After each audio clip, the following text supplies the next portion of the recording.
চলুন আজকে মাত্র 60 সেকেন্ডে অর্থাৎ 1 মিনিটে আপনাকে ধনী এবং গরিবের মধ্যে এক বিশাল তফাৎ দেখাচ্ছি।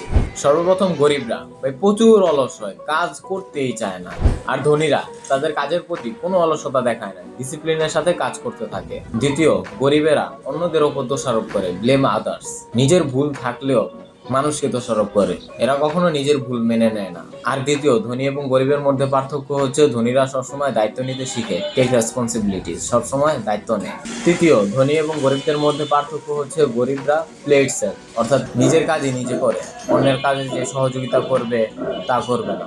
অন্যদিকে ধনীরা রিস্ক নিতে শিখে, অর্থাৎ নিজের কাজের পাশাপাশি অন্য কাজও করার চেষ্টা করে, রিস্ক নেয় তারা। চতুর্থ, ধনী এবং গরিবদের মধ্যে এক বিশাল তফাৎ হচ্ছে গরিবদের কোনো গোলস থাকে না, ডাইরেকশন থাকে না, যে তারা কি নিয়ে কাজ করবে, কি করবে, কোনো ডাইরেকশন নাই। আর ঠিক বিপরীতে ধনীদের একটা ডাইরেকশন থাকে, অর্থাৎ ক্লিয়ার একটা ভিশন থাকে যে তারা এইটা নিয়ে কাজ করবে। যতক্ষণ পর্যন্ত তাদের কাজটা শেষ না হয় তারা এইটা নিয়েই কাজ করতে থাকে এবং সর্বশেষ সফলতা নিয়ে আসে।